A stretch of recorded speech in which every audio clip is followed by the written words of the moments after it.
It's diverse. We have people from Pakistan, Afghanistan, Iran. We had some people from India coming. We have from African countries, Iraq, Syrians.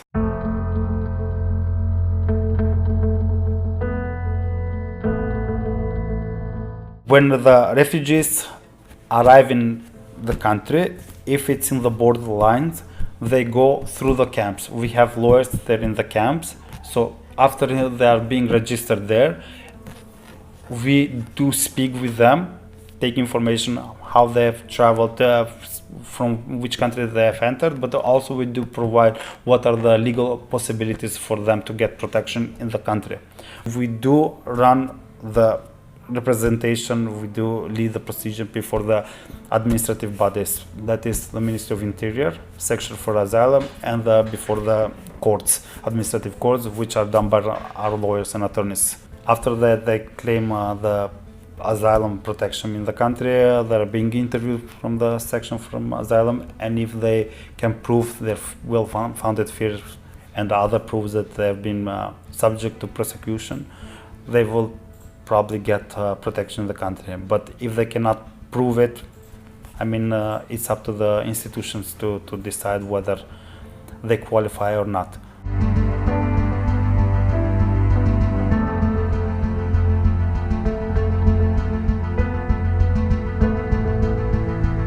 Most of the migrants and refugees that were transiting through the country, their goal was to reach European countries, European Union, because majority of the countries in the Balkan region are perceived as transit countries. The refugees are not interested to seek protection in these countries due to economic, political, and social situation in the countries. We are not developed that much like most of the European Union countries, so therefore we are not attractive for refugees and migrants to settle here in our country or maybe in the other countries from the Balkan region.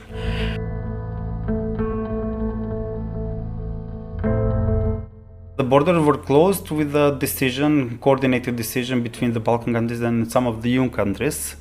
At that time, we know that Austria was taking the lead, and as one border was closed for another country, then the previous country was closing the border for the previous country. So it was happening like boomerang. If we had Slovenia closing the border for Croatia, then you have Croatia closing the border for Serbia, Serbia closing the border for our country is closing the border for Greece.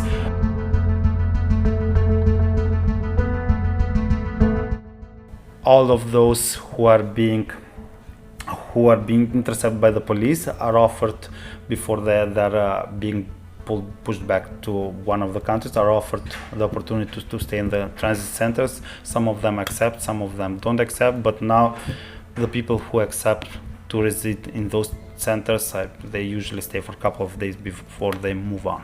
Sometimes they voluntarily move on, sometimes if it's a bigger group, we have a tendency where the countries, I mean the authorities, are pushing them back to Greece or maybe pushing them forward to Serbia and other countries. But this is the game that all the countries are playing.